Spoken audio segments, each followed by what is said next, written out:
कराची से 98 किलोमीटर दूर ठट्ठा शहर मौजूद है। इस शहर से 3 किलोमीटर दूर एक पहाड़ी चोटी आती है जिसके ऊपर दुनिया का सबसे बड़ा कब्रिस्तान मौजूद है जिसका नाम मकली नेक्रोपोलिस है। ये कब्रिस्तान 10 किलोमीटर के एरिया में फैला हुआ है। इस कब्रिस्तान को 14वीं सदी में बनाया गया था। एक अंदाजे के मुताबिक तब से लेकर आज तक 5 लाख से लेकर 10 लाख लोगों को यहाँ दफन किया गया है। इसके अलावा यहाँ पर शाही खानदान, सूफिया इकराम और उलमा इकराम की कब्रें भी मौजूद हैं। इस जगह को 1981 में यूनेस्को हेरिटेज साइट में शामिल किया गया। अगर आप विकिपीडिया की वेबसाइट पर जाएं तो वहां इस जगह के बारे में लिखा हुआ है कि एक आदमी हज करने के लिए जा रहा था। वो इस जगह रुका, उसे यहाँ इतना ज्यादा सुकून मिला जिसकी वजह से उसने इस जगह को अपने लिए मक्का कह दिया। मजीद ये भी कहा जाता है कि एक सूफी बुजुर्ग शेख अहमद जमाली ने हज की कहानी सुनकर इस जगह को मकली का नाम दे दिया जिसका मतलब लिटिल मक्का कहा जाता है, लेकिन इस बात का सबूत हिस्टोरियंस के पास नहीं है। इसके अलावा एक और जगह ये भी कहा जाता है कि इस कब्रिस्तान का नाम माई मकली के नाम पर रखा गया है जिनकी कब्र मस्जिद के मेहराब तले मौजूद है। इस बात का सबूत भी हिस्टोरियंस के पास नहीं है। इसके अलावा एक तारीखदान अली अहमद ने कहा कि मकली का नाम माँ काली मंदिर से निकला। उसके मुताबिक निजामुद्दीन दोयम के मकबरे में एक एंशियंट मंदिर से मुशाबा पत्थर मौजूद है, लेकिन इस बात का सबूत भी किसी के पास नहीं है। एक रिपोर्ट के मुताबिक शेख जमाली जो एक सूफी बुजुर्ग, शायर और आलिम थे, उन्होंने इस जगह पर सभी सूफिया इकराम को इकट्ठा करना शुरू कर दिया और फिर उनको इसी जगह दफनाया गया। जिसके बाद 14वीं सदी में उस वक्त के सिंध के हुक्मरान तमाची ने मकली को जनाजे की जगह के तौर पर इस्तेमाल करना शुरू कर दिया और खुद भी यहाँ दफन होने की ख्वाहिश जाहिर की, जिसके पास यहाँ शाही खानदान के लोगों को भी दफनाया गया। अगर आप इस जगह को देखें तो यहाँ पर आपको ये मकबरे नजर आएंगे। असल में ये मकबरे तुर्खान खानदान के हैं। 16वीं सदी में तुर्खान खानदान की हुकूमत थी जिनको 1570 से लेकर 1640 तक यहाँ दफनाया गया। यहाँ पर आपको कई मकबरे दिखाई देंगे, लेकिन इन मकबरों में सबसे ज्यादा खूबसूरत मकबरा ये है जिसकी 2 मंजिलें हैं। असल में ये ईसा खान तुर्खान दोयम का मकबरा है।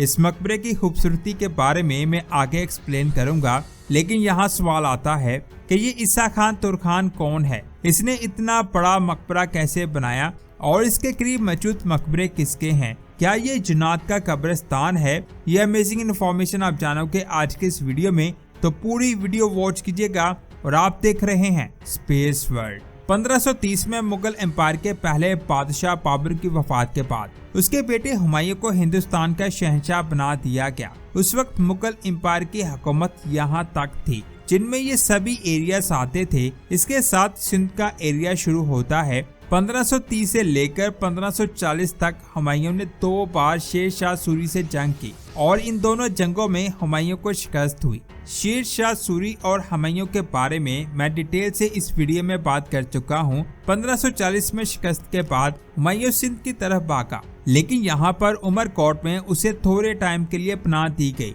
लेकिन हुमायूं दरिया सिंध से पार उस एरिया में जाना चाहता था। यहाँ अरगून एम्पायर की हुकूमत थी। उस वक्त इस एरिया का हुक्मरान हुसैन शाह अरगून था। इसने हुमायूं को अपने एरिया में आने नहीं दिया क्योंकि हुमायूं शेर शाह सूरी से शिकस्त के बाद कमजोर हो चुका था, इसीलिए वो सिंध से सीधा ईरान की तरफ चला गया। हुसैन शाह जो अरगून डायनेस्टी का हुक्मरान था, उसकी सिर्फ एक बेटी थी जिसकी शादी हो चुकी थी। 1554 में हुसैन शाह वफात पा गया, जिसके बाद सवाल खड़ा हो गया कि सिंध का अगला हुक्मरान कौन होगा। उस वक्त मिर्जा ईसा खान तुर्खान अव्वल अरगून हुकूमत का मेन रुकन था। उस वक्त के अमीर लोगों ने ईसा खान तुर्खान को सिंध का हुक्मरान बनाने का फैसला किया, जिसके बाद सिंध में तुर्खान खानदान का आगाज हुआ। ईसा तुर्खान के 3 बेटे थे। सबसे बड़े बेटे का नाम बाकी बेग था, उससे छोटे बेटे का नाम सालिया था और सबसे छोटे बेटे का नाम बाबा जानी था। आपने इन तीनों को याद रखना है। गूगल मैप को देखें, ये ठट्ठा है। जो कराची से 95 किलोमीटर दूर सिंध में मौजूद है। 1555 में जब ईसा खान ठट्ठा का हुक्मरान बना, उस वक्त तरखान यहाँ से सिंध को चलाते थे।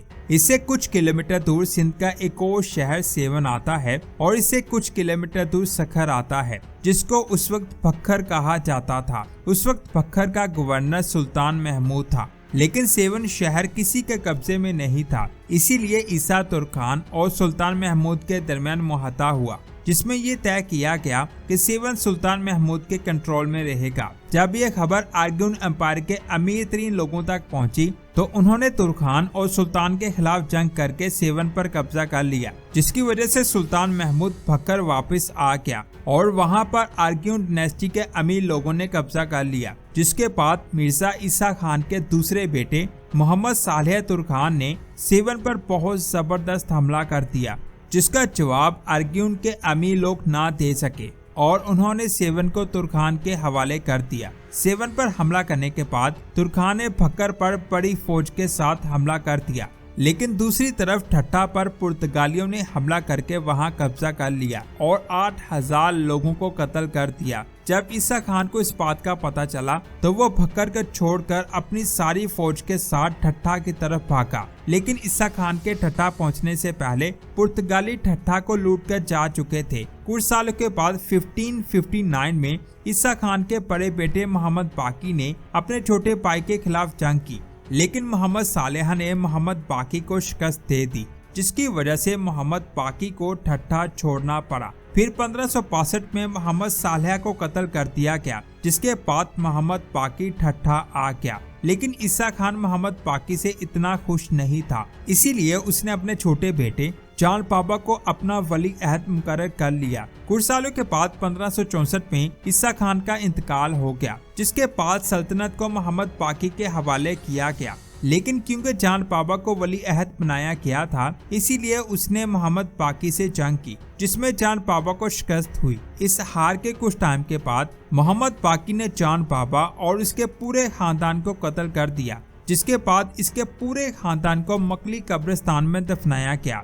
लेकिन जान बाबा का 2 साल का बेटा बच गया, जिसका नाम ईसा खान दोयम था। ये वही ईसा खान था जिसके मकबरे के बारे में मैंने वीडियो को शुरू में बात की थी। मोहम्मद बाकी ने ईसा खान दोयम को मरवाने की बहुत कोशिश की, ताकि इस सल्तनत के सभी वारिस खत्म हो जाएं और वो अकेला सिंध पर हुकूमत कर सके, लेकिन वो ईसा खान को मरवा ना सका। फिर वक्त गुजरता गया। मोहम्मद बाकी ने अपनी बेटी को शेख अब्दुल गफूर के साथ मुगल बादशाह अकबर के पास भेजा, लेकिन अकबर को पता था कि बाकी बहुत जालिम है, इसने बहुत कत्लो गारत किया है। इसीलिए अकबर ने कहा कि खूनी बाकी की बेटी को वापस उसके बाप के पास भेजा जाए। ये मोहम्मद बाकी की तौहीन थी।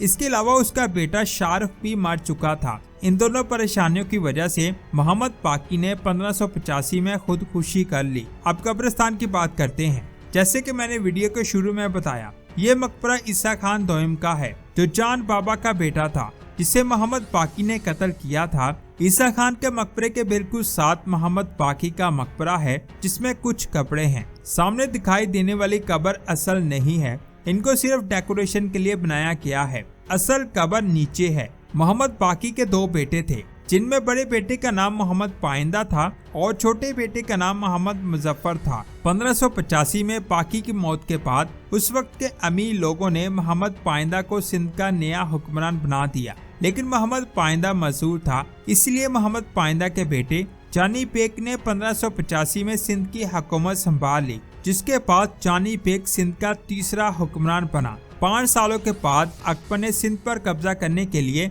एक बड़ी फौज को सिंध में भेजा। जानी बेग ने 1 साल तक मुगल फौज का मुकाबला किया। उस जंग में जानी बेग का बाप मोहम्मद पाइंदा कत्ल हो गया। इस जंग के बाद मुगल बादशाह अकबर ने जानी बेग पर बहुत दबाव डाला और सिंध पर कब्जा कर लिया, जिसकी वजह से 1593 में सिंध में तुर्खान की हुकूमत खत्म हो गई। जिसके बाद अकबर ने राव पुत्र दास खत्री को ठट्ठा का नया हुक्मरान बना दिया। अकबर के इस हुक्म से तुर्खान मायूस हुए और उन्होंने दरिया में हर तरह की तजारत को रोक दिया। इस चीज को देखकर अकबर घबरा गया और 1595 को ठट्ठा को जानी बेग के हवाले कर दिया। जिसके बाद 1601 में जानी पीर का इंतकाल हो गया। जानी पीर को भी मकली कब्रिस्तान में दफनाया गया है और ये जानी पीर का मकबरा है जो मोहम्मद बाकी पीर के पास मौजूद है। जानी पीर की मौत के बाद इसके बेटे काजी पीर को सिंध का नया हुक्मरान बना दिया गया, जिसकी उम्र 17 साल थी।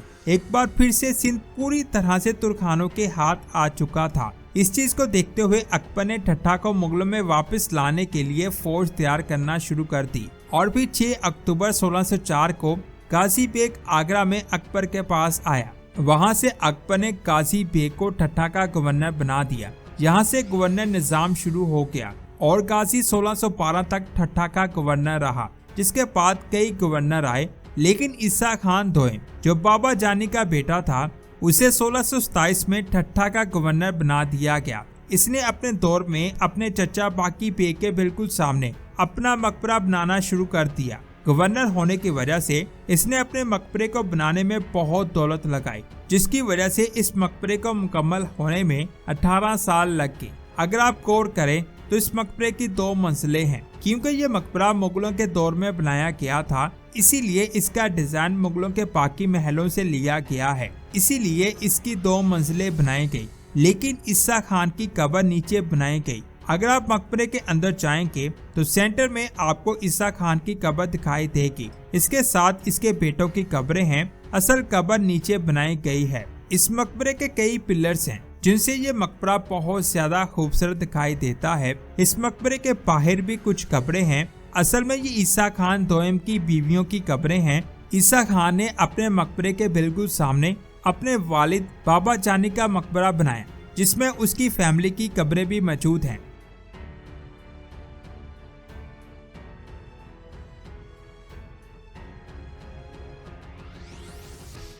इसके बिल्कुल सामने आपको एक और मकबरा दिखाई दे रहा होगा। ये मकबरा शाहजहां के जर्नैल का था। इन सभी मकबरों को देखने के बाद मुझे उम्मीद है अब आपको सारे मकबरों के बारे में पता चल चुका होगा। इस कब्रिस्तान के सामने वाला हिस्सा अच्छी हालत में मौजूद है, लेकिन जैसे जैसे आप आगे जाएंगे तो आपको कब्रिस्तान की हालत इतनी अच्छी दिखाई नहीं देगी। कहा जाता है यहाँ पर जिन्नात रहते हैं। कुछ लोगों के मुताबिक जब इस कब्रिस्तान के गिर्द लोग नहीं रहते थे तब यहाँ पर हवाई मखलूक दिखाई देती थी, जिसकी वजह से इस जगह को जिन्नात का सबसे बड़ा ठिकाना कहा गया। कुछ लोगों के मुताबिक यहाँ पर सर कटा हुआ इंसान घूमा करता था, जिसे यहाँ देखा गया है। इसके अलावा यहाँ एक कुआं भी मौजूद है। यहाँ पर एक बुजुर्ग चिल्ला किया करता था। ये कब्रिस्तान बहुत ज्यादा पुरअसरार है। इसके बहुत से ऐसे राज हैं जिनके बारे में लोगों को बहुत कम पता है। वैसे आप इसके बारे में क्या कहेंगे, नीचे कमेंट्स करके जरूर बताएं। तो दोस्तों,